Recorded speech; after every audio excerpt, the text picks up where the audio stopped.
고린도전서 3장 10절부터 15절 말씀 우리 한 절씩 교독하겠습니다. 제가 10절을 읽습니다.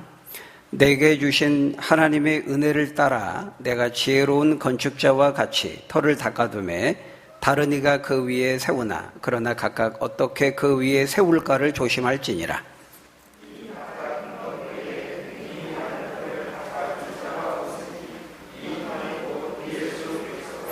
만일 누구든지 금이나 은이나 보석이나 나무나 풀이나 지프로 이 터 위에 세우면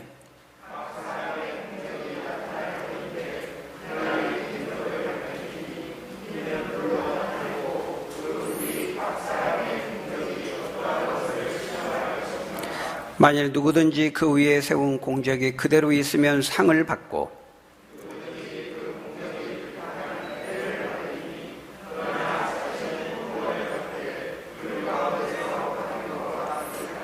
아멘. 네, 여러분은 지금 집을 어떻게 짓고 계십니까? 우리가 읽은 오늘 본문은 우리가 예수님을 믿고 신자로 살아가는 삶을 우리 집을 건축하는 것으로 비유해서 설명하고 있습니다. 읽었던 10절에 보니까요. 내게 주신 하나님의 은혜를 따라 내가 지혜로운 건축자와 같이 터를 닦아두매 다른 이가 그 위에 세우나 그러나 각각 어떻게 그 위에 세울까를 조심할지니라 말씀합니다. 사도 바울이 사도로서 자신이 지금까지 살아오고 사역해 온 삶을 지금 무엇으로 설명하고 있습니까? 자신의 삶과 사역은 마치 지혜로운 건축자가 터를 닦고 기초 공사를 한 것과 같다. 그렇게 말하고 있습니다.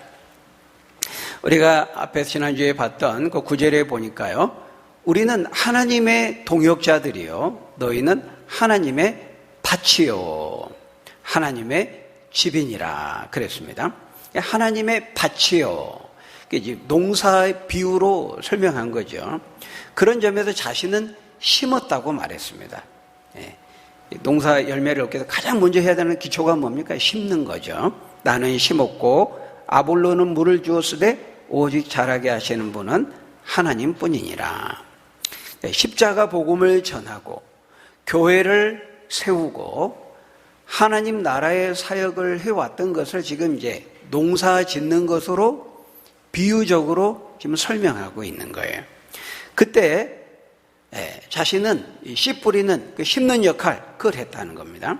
농사 비유에 대해서 이제 말한 다음에 그 다음에 이제 이어서 오늘 본문에는 이제 건축 비유로 설명을 하고 있습니다. 거기 9절에 있는 하나님의 집이라는 표현을 이어받아서 하나님의 집을 이제 건축하는 것으로 설명하고 있는 것입니다.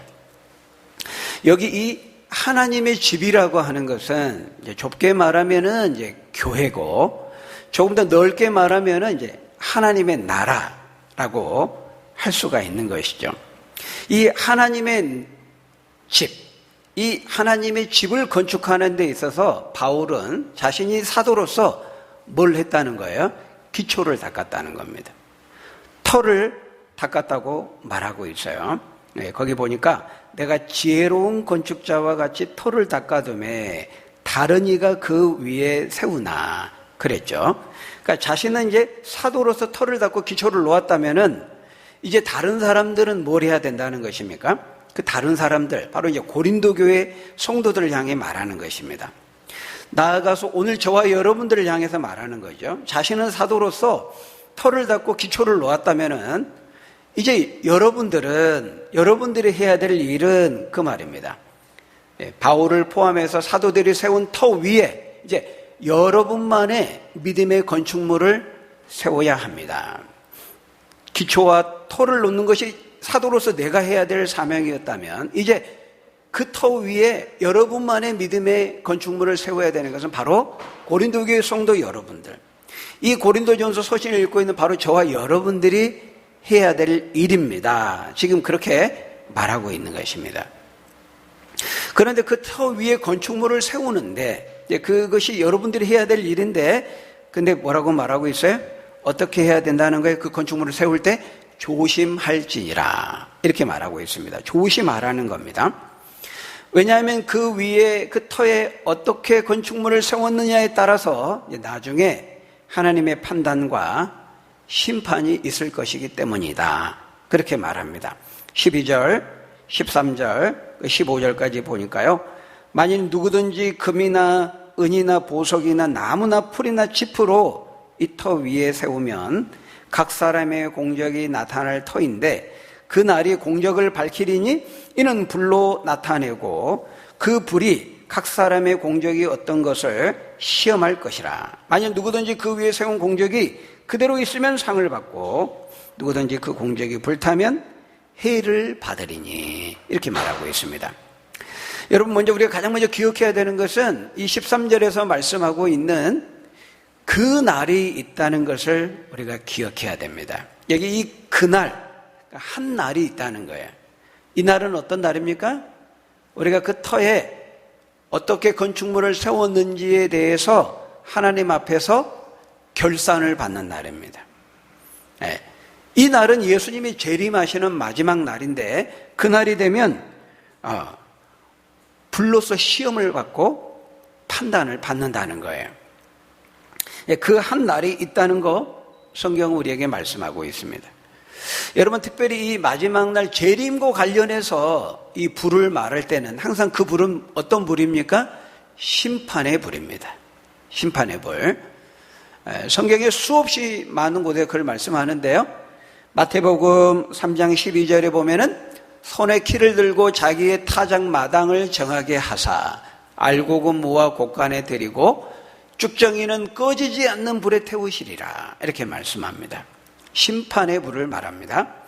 히브리서 9장 27절에서도 한 번 죽는 것은 사람에게 정하신 것이고 그 후에는 뭐가 있어요? 심판이 있다 이렇게 말합니다. 사람이 이 땅에서 삶이 끝나서 죽으면 그냥 끝나는 것이 아니고 그 후에는 뭐가 있어요? 심판이 있을 것을 말씀하고 있어요. 그 심판이 확실히 있다는 것을 보여주기 위한 사건이 뭡니까? 노아의 홍수 심판이죠. 전 인류에 대한 첫 번째 심판은 노아의 홍수로 인한 물 심판이었다면 이제 마지막 날 예수님의 재림을 통해 이루어지는 두 번째 심판이자 마지막 심판은 불로 이루어질 불심판이 될 것이라고 성경은 말씀합니다. 성경의 수없이 많은 곳에서 반복적으로 이것을 강조해서 예언하고 있습니다. 불심판이 있을 것인데 그런데 여러분 오늘 본문에서 말씀하고 있는 각 사람의 공적이 불로서 시험되고 밝혀지는 이날에 있을 심판은 성격이 좀 다릅니다. 오늘 본문에서 말씀하고 있는 이 시험의 날은 믿는 사람과 믿지 않는 자를 판별하는 그런 시험이 아닙니다. 믿는 신자들을 대상으로 이루어지는 심판입니다. 믿는 신자들. 여러분, 우리 예수님 믿는 사람들도 심판을 받을까요? 심판을 받습니까? 그렇습니다. 심판을 받습니다. 믿는 사람도 하나님의 심판을 받아요. 고린도후서 5장 9절에서 10절을 보면 이렇게 말씀합니다. 우리 같이 한번 읽어볼까요? 시작. 그런즉 우리는 몸으로 있든지 떠나든지 주를 기쁘시게 하는 자가 되기를 힘쓰노라. 이는 우리가 다 반드시 심판대 앞에 나타나게 되어 각각 선악간에 여기 보면은 우리가 다 반드시 그리스도 심판대 앞에 나가게 될 것이다. 근데 여기 우리는 믿는 사람들을 가리킵니다. 우리 믿는 사람들이 각각 개별적으로 한 사람씩 심판대 앞에 나아가서 우리 몸으로 어떻게 했고 어떻게 살았는지에 대해서 심판을 받게 된다는 거예요. 로마서 14장 10절에서도 말씀합니다. 네가 어찌하여 내 형제를 비판하느냐? 어찌하여 내 형제를 업신여기느냐? 우리가 다 하나님의 심판대 앞에 나아가리라. 역시 이때의 우리도 예수님을 믿는 신자를 가리킵니다. 우리가 형제를 향해 어떻게 말하고 어떻게 했는지에 대해서 그것조차도 하나님의 심판대 앞에 서게 된다고 말하고 있습니다. 그런데요, 여러분, 이때의 심판은 우리가 구원을 받느냐 못 받느냐 하는 그런 심판은 아닙니다. 우리가 천국에 가느냐 지옥에 가느냐 하는 그런 성격의 심판이 아니라는 것입니다. 다시 오늘 본문 우리 고린도전서 3장으로 돌아와서요, 신자가 심판을 받는데 그 불시험을 통과해서 그 터 위에 세운 공적이 그대로 남아있으면 상을 받고 다 불타서 없어져 버리면 해를 받으리니 그랬죠. 그 터 위에 이제 어떻게 내 인생의 믿음의 집을 지었느냐에 따라서 상을 받거나 해를 받는다는 거예요. 근데 여러분, 여기서의 상은 무엇일까요? 여기서 받는 해는 무엇일까요? 여기서 받는 상은 구원은 아닙니다. 왜냐하면 이 사람들은 이미 예수님을 믿은 신자이기 때문에 그렇죠. 여기서 받는 해는 역시 지옥의 심판이 아닙니다. 믿지 않는 불신자가 받는 해가 아니라는 거예요. 왜냐하면 이 사람들은 이미 예수 그리스도를 믿는 신자이기 때문입니다. 이 두 사람 다 지금 어디 터 위에다 집을 지은 사람들이에요? 예수 그리스도 터 위에 집을 지은 사람들입니다. 그래서 거기 11절에 보니까요, 바울을 포함해서 사도들이 닦아놓은 그 터를 말하는데 그게 뭐라고 말하고 있어요? 우리 11절 같이 읽어볼까요? 시작. 이 닦아둔 것 외에 능히 다른 터를 닦아둘 자가 없으니 이 터는 곧 예수 그리스도라. 그러니까 지금 이 사람들은요, 예수 그리스도라고는 터 위에 지금 집을 짓고 있는 사람들이죠. 예수 믿는 사람들이다라는 것입니다. 그러니까 이 사람들은 시작을 바르게 한 겁니다. 시작이 중요하잖아요. 시작이 반이고, 첫 단추를 잘못 깨면은 아무리 열심히 쌓아도 그거 다시 지어야 됩니다. 헐고 다시 지어야 됩니다. 그런 점에서 이 기초를 하는 건 굉장히 중요해요. 내가 어디 터 위에 내 인생의 집을 건축하고 있느냐, 이거는 굉장히 중요한 것이죠. 이 터가 잘못되면은 다 헛것이 되는 겁니다. 거기 그 뒤에 12절에 보면은 이제 그 터 위에 어떤 건축 재료를 가지고 어떻게 이제 그 건축물을 짓느냐 하는 문제가 나오는데요. 이거는 두 번째 문제입니다. 두 번째 문제. 어떤 형식의 어떤 건축물을 지었는, 이건 두 번째고요. 더 그것보다 우선되고 더 중요한 것은 어디다가, 어디 터 위에다가, 어느 기초에다가 건물을 세우느냐, 이게 훨씬 중요한 것입니다. 이 건물을 짓는 데는 순서가 있잖아요. 순서. 그러니까 무조건 막 빨리만 짓는 게 중요한 게 아닙니다. 막 날림으로, 막 기초공사 막 대충 하고, 빨리 공사기간 단축해서 이익을 많이 남기려고, 그러다가 어떻게 됐습니까? 몇 달 전에 광주에서 현대산업개발 아파트 짓다가 다시 짓기로 결정했죠. 한층 콘크리트 했는데 다 굳지도 않았는데, 마르지도 않았는데 그 위에다 또 올리고 또 올린 겁니다. 다 무너진 거예요. 그럼 그 동만 그랬겠느냐? 입주민들은 믿을 수 없다. 다시 지어라. 조금 빨리 지어가지고 좀 이익을 보려다가 천문학적인 손해를 당하게 됐습니다. 결국 다시 짓기로 했어요. 그 단지 전체를. 엄청난 손해가 아닐 수 없는 거죠. 그런 점에서 여러분, 이 터를 닦는 거, 어느 터 위에 내 인생의 집을 짓느냐, 이건 굉장히 중요한 거예요. 근데 그 터가 뭐라고요? 예수 그리스도라고 말하고 있어요. 예수 그리스도. 그러니까 지금 바울은, 사도들은, 초대교회 당시에 이 사도들은 해야 되는 일이 뭐였냐면 그 터를 닦는 거였어요. 이 사도들이 해야 되는 그 터를 닦고 기초공사를 했다는 건 뭘 말하냐면, 하나님의 계시를 받아서 이 신약 성경을 기록했고, 또 십자가 복음을 전해서 교회를 설립했습니다. 초대 교회를 출범시켰고, 하나님 나라의 그 토대를 마련한 거예요. 그런 점에서 터를 닦았다, 이렇게 말하고 있는 것이죠. 여러분, 이 사명은 초대교회 당시 오직 12사도들에게만 주님께서 유일무이한 사명으로 그들에게만 맡긴 사명입니다. 그러니까 사도 바울이 그걸 이거는 우리가 사도로서 자신을 비롯해서 사도들이 내가 해야 될 사명이었다는 겁니다. 그건 유일무이한 사명입니다. 반복되지 않습니다. 그건 사도들에게만 부여된 역할이었고 사명이었던 것이죠. 그러니까 반복될 수가 없는 겁니다. 그 사명은. 기초를 닦는 거는. 그런 점에서 만일 오늘날 또 누군가가 나타나서 우리도 사도고 나도 사도고 초대교회 당시 12사도에게 하나님이 계시를 주어서 성경을 기록한 것처럼 나도 사도고 우리도 사도고 하나님 우리에게도 직통 계시를 주었다. 이렇게 말하는 사람이 있다면은 지금 이 11절의 말씀을 부인하는 겁니다. 사도들이 했던 유일무이한 이 사역, 예수 그리스도의 터를 닦는 이 사역, 거기 11절에 뭐라고 말하고 있어요? 이 닦아둔 것 외에 능히 다른 터를 닦아둘 자가 없다. 이렇게 말하고 있는 거죠. 근데 오늘날에도 이런 사람들이 있습니다. 소위 신사도 운동한다는 사람들. 지금도 12사도의 그 사도성이 지금도 똑같은 방식으로 계속된다는 거예요. 12사도들에게 하나님의 계시를 내려줘 성경을 기록한 것처럼 자기들에게도 직통 계시를 준다는 겁니다. 그렇지 않습니다, 여러분. 그거는 오늘 본문에서 말씀하고 있는 이 말씀을 부인하는 거예요. 오직 초대교회 당시 12사도들에게만 이 사역과 이 역할과 유일무이한 사명을 맡겨두신 겁니다. 이거는 이제 사도들만 할 수 있는 일이고 사도들만 해야 되는 사역이에요.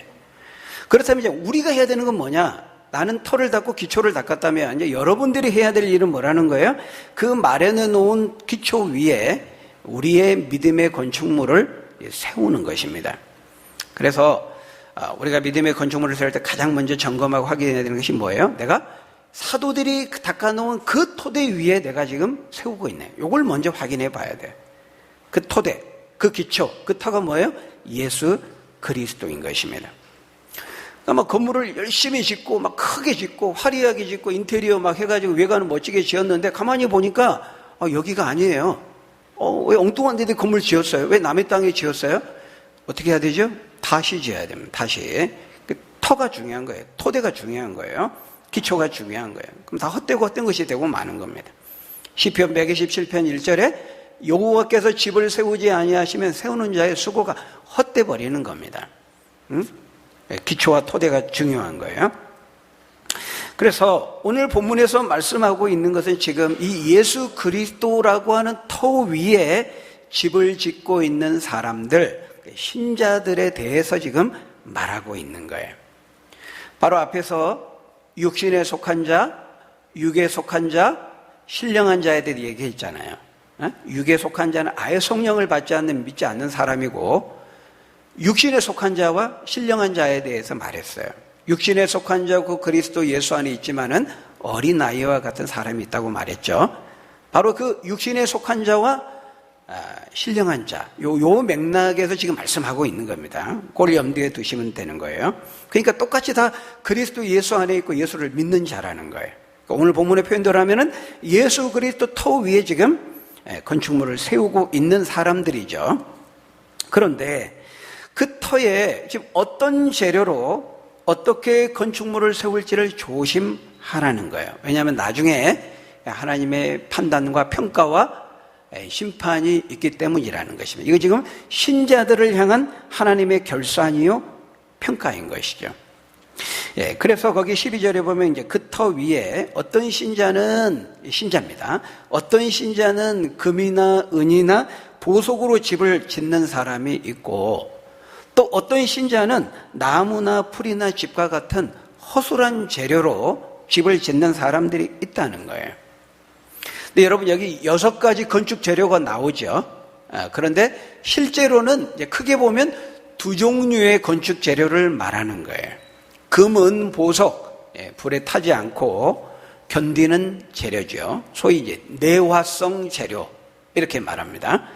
반대로 이제 이 나무와 풀과 잎은 불이 잘 타죠. 그 지금 재료에, 그러니까 우리가 건축을 할 때에도 막 값싸게 어떤 재료로 좋은 재료를 쓰느냐, 그렇지 않느냐, 요리할 때도 굉장히 중요하잖아요. 똑같은 거예요. 그러니까 지금 이러한 재료를 사용해서 지금 열심히 집을 지었는데 비유하자면 불이 난 겁니다. 불시험을 통과해야 돼. 열심히 집을 지었어요. 근데 불이 났어요. 그럼 어떻게 될까요? 나무나 풀이나 짚으로 지은 집들은 당연히 그 불에 다 타버리고 재만 남겠죠. 아무것도 남는 게 없는 겁니다. 반면에 이제 금이나 은이나 보석으로 지은 집은 어떨까요? 이 재료들은 불에 잘 견디는 내화성 재료니까 다 타지 않고 남는다는 것입니다. 불의 시험을 통과하고 남는 거죠. 남아있으면, 열심히 세운 그 건축물이 남아있으면 상을 받고, 없어지면, 다 타서 죄밖에 없으면 뭔가 있는 것 같았는데, 뭔가 하는 것 같았는데 남는 게 없으면 해를 받는다. 그러나 자신은 구원을 받되 불 가운데서 받은 것 같으리라. 이렇게 말씀합니다. 여러분, 지금 이제 이건 비유로 말하고 있는 것입니다. 그러니까 이 사람들은 다 지금 예수 그리스도 터 위에 집을 짓고 있는 신자들을 말하는 거예요. 신자들에 대해서 말하고 있는 겁니다. 그러니까 지금 이 사람들이 뭔가를 나름대로 열심히 짓고 있어요. 금은 보석 좋은 재료로 짓는 사람이 있고, 튼튼하게 짓는 사람이 있고, 나무, 풀, 짚으로 허술한 재료로 짓는 신자들이 있다는 거예요. 신자인데, 여러분, 이 짓는다는 게 뭘까요? 집을 건축을 짓는다. 짓는다는 것은 좁게 보면은 교회 안에서 어떤 직분을 맡아서 봉사하고 섬기는 것이라고 말할 수 있습니다. 그걸 지금 짓는 것으로 표현하고 있거든요. 조금 더 넓게 말하면은 우리가 하는 모든 신앙생활 전부를 다 포함된다고 할 수 있어요.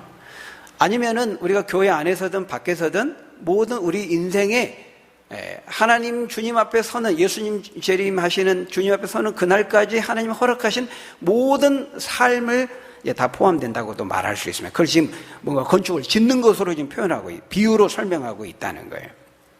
그런데 본인 나름대로는 열심히 지금 이제 하나님을 믿는 신자로서 하나님의 일을 한다고 하고, 교회 안에서 밖에서 열심히 열정을 다해서 지금 열심히 활동을 하고 뭔가를 했어요. 근데 주님 앞에 서는 날 마지막에 주님의 심판과 평가가 있다는 거예요. 근데 그 평가가 뭐예요? 잘했다, 착하고 충성된 종이라. 칭찬을 받고 상을 받는 사람이 있는가 하면은 책망을 받고 해를 받는 사람이 있다는 거예요. 물론 여기서 해를 받는다, 이렇게 해라고 표현은 했지만은 아까 말씀드린 것처럼 이거는 믿지 않는 불신자가 심판대 앞에서 받는 어떤 지옥의 심판을 말하는 것은 아닙니다. 여기서 해라는 것은 잘했으면은 칭찬과 상급을 받을 터인데 그것을 받지 못한 손해라는 측면에서 해라는 말을 쓰고 있는 거예요. 그래서 거기 15절에 보면요, 그렇게 말하죠. 누구든지 그 공적이 불타면은 해를 받으리니 그러나 자신은 구원을 받되 불 가운데서 받은 것 같으리라. 이렇게 말하고 있어요. 구원은 받아요. 구원은 받는데 마치 불 가운데서 겨우 건짐을 받고 구원을 얻는 것과 같다. 이렇게 말하고 있습니다. 뭐 화려하게 막 짓는다고 멋지게 나무로 지었는데 막 자랑했어요. 근데 불나가지고 겨우 막 머리 막 다 꽃을 다치고 탁탁 버리고 막 너무 창피한 모습으로 겨우 그냥 빠져나온 겁니다. 우리가 이런 거를 이제 부끄러운 구원 이렇게 말합니다. 겨우 간신히 이제 턱걸이로 천국에 겨우겨우 이제 들어간 거죠. 근데 이제 그렇지 않는 사람에게 상이 주어진다 그랬는데요. 여러분, 이때의 상이 어떤 걸까요? 오늘 본문은 구체적으로 말씀하지 않습니다. 상. 예수님이 재림하셔서 예수님 믿고 하나님이 허락하신 이 땅의 삶의 그 기간 동안에 어떻게 신앙생활하고 어떻게 믿고 어떻게 살았느냐에 따라서 상이 주어지기도 하고 그렇지 않는다는 거예요.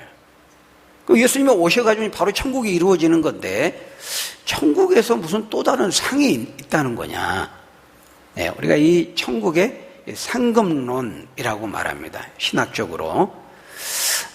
이 상급론에 대한 부분은 신학적으로 지금도 논쟁을 하고 있습니다. 아직도 완벽하게 좀 정리가 좀 안 된 부분이에요. 어떤 사람은, 어떤 신학자는 상급론을 인정하지 않습니다. 또 어떤 사람들은 상급론을 인정합니다. 부정하는 사람들은 그게 무슨 천국이냐. 천국에 가서도 이 땅에서 믿음 생활을 어떻게 했느냐에 따라서 더 열심히 헌신하고 믿음으로 막 희생하고 섬기면서 사는 사람하고 교회는 다니고 그리스도에서 어린아이와 같이 그냥 옛사람의 썩어져 방정을 쫓아서 이렇게 살아가는 그 사람하고 천국에서 똑같냐, 대우가. 이게 상급론이거든요. 예. 부정하는 사람이 있고 찬성하는 사람이 있다는 거예요. 부정하는 사람은 아니 그럼 이 땅에서 믿음 생활 어떻게 했느냐에 따라 천국에서 또 차등이 있다면은 그게 무슨 천국이냐, 그렇게 말하는 거죠. 그렇게 생각하면 상급론이 안 맞는 것 같아요. 근데요, 여러분, 오늘 본문도 분명히 상급론을 말하고 있습니다. 똑같이 예수님을 믿는 신자고 똑같이 구원을 받았다 할지라도 분명히 그리스도의 터 위에 집을 짓는데 어떻게 지었느냐에 따라서 마지막 날 주님 앞에 상을 받는 사람이 있고 못 받는 사람이 있다고 말씀하는 거예요. 근데 여러분, 이 한 곳만이 아닙니다. 성경에 수없이 많은 곳에 이것을 말씀하고 있어요. 마태복음 25장에 보면 예수님이 달란트 비유를 하시죠. 어떤 주인이 각각의 종들에게 다섯 달란트, 2달란트, 1달란트를 주고 떠납니다. 그리고 나중에 다시 돌아와서 결산을 하죠. 그때 주인으로부터 받은 달란트를 이제 어떻게 가지고 살았느냐에 따라서 칭찬과 책망을 받습니다. 5달란트를 남긴 종에게는 착하고 충성되냐고 칭찬하시면서 네가 작은 일에 충성했기 때문에 이제부터 내가 너에게 많은 것을 맡기겠다, 이렇게 말하고 있어요. 주인이 다시 돌아오는 이건 예수님의 재림의 날을 상징하는 거거든요. 그럼 예수님 재림하셔가지고 더 많은 것들을 맡긴대요. 천국 시작되는데, 천국에서 사는 건데 뭘 많은 걸 맡기지? 천국에서. 과연 이 천국에서 많은 것을 맡기겠다는 과연 이것이 무엇이냐 하는 것입니다. 누가복음 19장에 가면 이제 문화 비유가 또 나와요. 거기서도 주인이 이제 왕위를 오기 위해서 먼 나라를 떠납니다. 떠나면서 10명의 종들에게 각각 한 개씩의 문화를 똑같이 줍니다. 근데 주인이 이제 가서 왕위를 받아가지고 오지요. 이 왕위를 받아가지고 온다는 것은 이제 예수님 재림하시는 것을 의미하는 겁니다.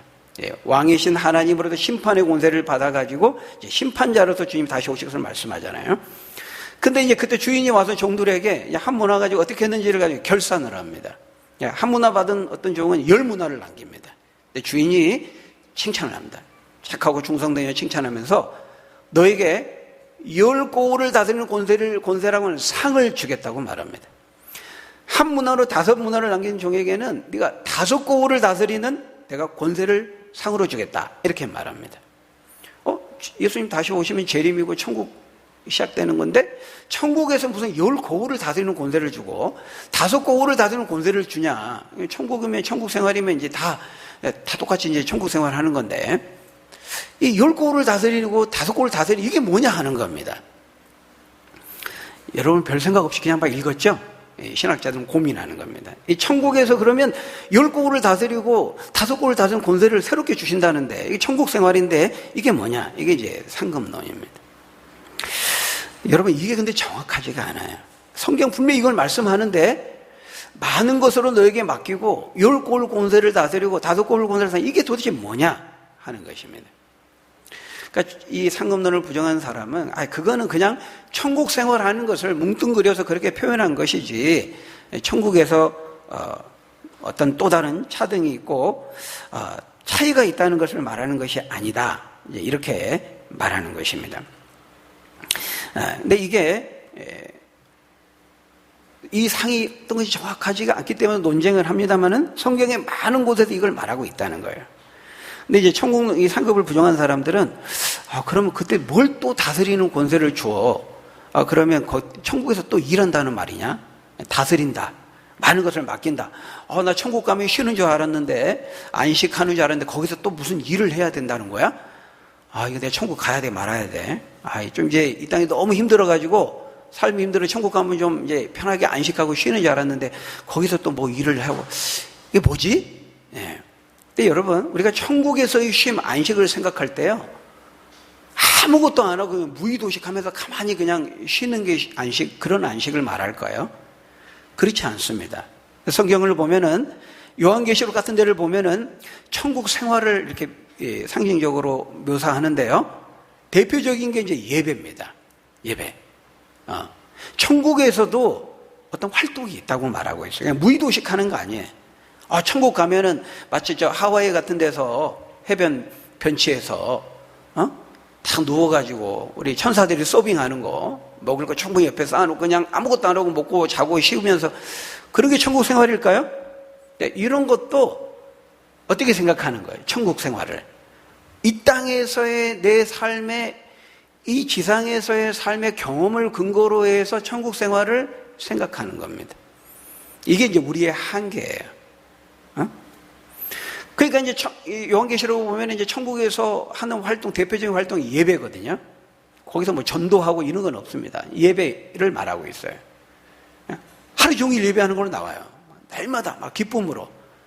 14만 4천으로 대표되는 믿는 자들과 온 천사들이 함께 하나님을 찬양하고 예배하는 것은 나와요.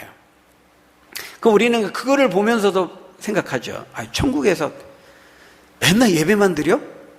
지금 여기서 1시간 예배 드리는 것도 너무 지루하고 너무 힘든데 그런 천국이라면 내가 가야 되나? 다시 한번 고민을 해봐야 되겠는데 이렇게 생각할 수 있겠죠. 그러니까 우리가 이 천국에서의 그 예배도 어떤 식으로 생각하는 거예요? 지금 이 땅에서의 내 경험을 근거로 해서 상상하고 생각하는 겁니다. 근데 여러분 완전 다르거든요. 지금 우리가 이 땅에서의 그 예배와 지금 내가 드리는 이 예배는 허물과 죄와 연약함을 가지고 있는 불순물이 많이 담겨있는 그 예배를 드리고 있는 겁니다, 지금. 근데 나중에 천국에서의 예배는 완전히 다른 거예요, 그때는. 그러니까 이런 천국에서의 그 영광스러움을 아무리 우리가 설명을 해줘도요, 우리는 그것마저도 어떻게 이해를 하죠? 내 경험 세계에 근거해서 내 경험한 것을 바탕으로 해서 생각을 하고 상상을 하고 이해를 하는 겁니다.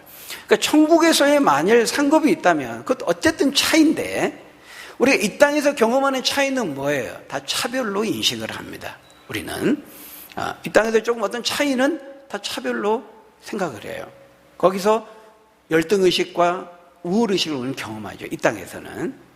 그러니까 천국에서의 어떤 차이를 성경이 분명히 말씀하는데 이게 어떤 것이냐 우리가 분명히 잘 이해가 안 되는 거예요. 우리의 경험적인 바탕으로 이해를 한다면 천국에서 그러면 이 땅에서도 차이 때문에 우월의식, 열등의식 겪고 차별을 당하면서 너무 서러웠는데 천국 가서도 내가 이 땅에 어떻게 믿었느냐에 따라서 또 달라진단 말이야. 그럼 그게 무슨 천국인가?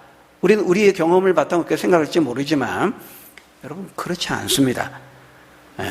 그것이 어떤 방식으로 어떤 차원에서 어떤 형태로 이루어질지는 이 천국의 상급이라는 게 이 땅에서 우리가 경험될 수 있는 게 아니기 때문에 우리의 경험색으로는 아무리 말해줘도 이해를 못할 거예요. 그렇지만 열등의식, 우월의식 이런 차별로 인식되지 않는 범위 내에서 어떤 차이가 충분히 있을 수 있는 겁니다.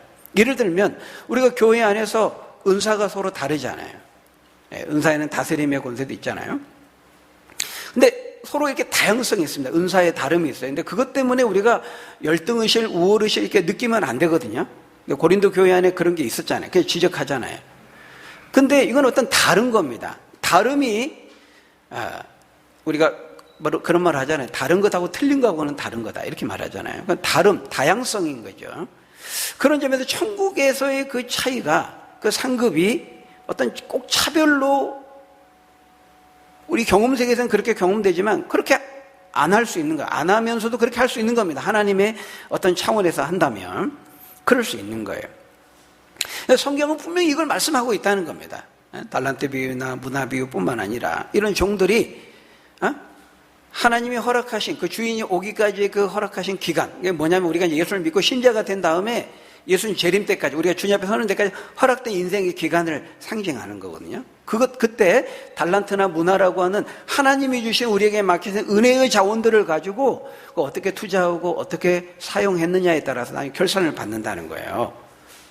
똑같이 신자가 됐지만 하나님이 주신 구원의 은혜를 비롯해서 하나님 우리에게 맡기신 시간, 젊음, 건강, 물질, 우리에게 맡기신 은사, 이런 은혜의 삶의 자원들을 가지고 어떻게 장사하고 어떻게 투자했느냐에 따라서 칭찬과 책망이 있다는 거예요.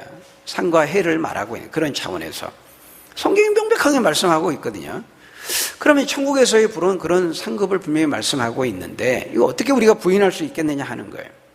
그 상이라는 것이 성경이 자세히 말하지 않고 우리의 경험 세계에서 경험할 수 없는 것이 잘 이해는 안 되지만 성경은 분명히 말씀하고 있어요. 분명한 것은 우리가 그리스도 예수 안에 있는 어린아이와 같이 그렇게 예수를 믿고 구원을 얻지만은 이 땅에서 여전히 이 고린도 교회 성도들처럼 지금 바울이 그걸 책망하고 있는 거거든요. 여러분이 여전히 옛사람의 썩어질 방식과 습관을 좇아 살고 하나님 지혜의 말씀을 따라 살지 않으면서 얼핏 보기에는 육의 사람처럼 보일 정도 그렇게 살아가는 그런 신앙생활의 삶과 그렇지 않은 삶과 하나님의 평가는 분명히 다르고 주어지는 상급도 다를 것을 말씀하고 있다는 거예요. 부인할 수 없는 겁니다. 이게 신학자들의 몫이에요. 요 상급론에 대한 부분은 아직 정리가 완벽하게 안 됐습니다. 좀 미개척 분야입니다. 신학자들이 좀 선명하게 밝혀야 될 과제이죠. 그러나 분명히 성경이 이렇게 말하고 있다는 거예요. 어떻게 부인할 수 있겠습니까? 내가 그냥 단순하게 생각해서 그럼 천국에 차별이 있다는 거야? 이런 논리로만 부인할 수는 없다는 거예요.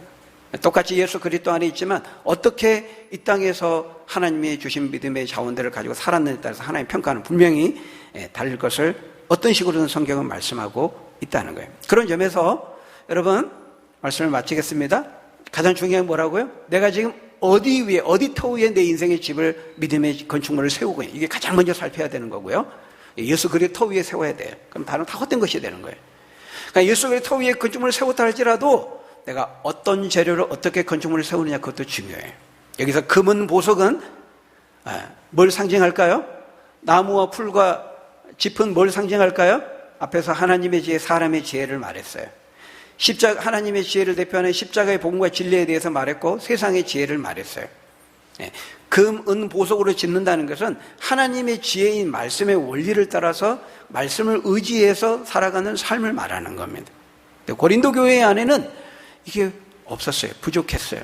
그리스도 안에 있기는 했지만 금은 보석으로 변하지 않는, 타지 않는 영원한 하나님의 지혜의 말씀으로 그들이 살지 않고 사람의 지혜, 뭔가 있는 것 같지만 화려한 것 같지만 타면 없어져 버리는 세상의 지혜, 사람의 지혜를 따라서 썩어져가는 습관을 쫓아서 살아가는 그 삶의 방식에 대해서 고린도 교회들이 책망하고 있는 겁니다. 여러분, 우리는 이렇게 겨우 구원만 얻는, 불 속에서 겨우 구원을 얻는, 부끄러운 구원을 얻는 자들이 되어서는 안 되겠습니다. 하나님이 우리에게 허락하신 삶의 기간 동안 우리가 그리스도 위에 우리가 금은 보석에 하나님의 그 지혜의 진리의 말씀으로 우리 인생의 건축을 잘 세워서 마지막 날 주님 앞에 섰을 때 착하고 충성된 종이라 잘했다 칭찬받고 상급받을 수 있는 저희 여러분들이 다 되시기를 예수님의 이름으로 간절히 축원합니다. 우리 기도하겠습니다. 아버지 하나님 감사합니다. 자격 없는 저희들에게 놀라우신 예수 그리스도의 은혜를 알게 하시고 그 예수 그리스도 터 위에 우리 인생의 집을, 믿음의 집을 세울 수 있도록 은혜 주시니 감사합니다. 내가 세우고 있는 그 건축물이 예수 그리스도 터 위에 세워지고 있는지 먼저 점검하고 살피게 하시고 또 어떤 재료로 어떻게 지어져 가고 있는지 우리가 체크하고 점검하고 금은 보석으로 하나님의 지혜의 말씀을 따라서 인생의 건축물을 잘 지어서 마지막 날 주님께 잘했다 충성된 종이라 칭찬받고 상급을 받는, 평가받는 우리 믿음의 사람들 다 될 수 있도록 축복해 주옵소서. 예수님 이름으로 기도합니다. 아멘.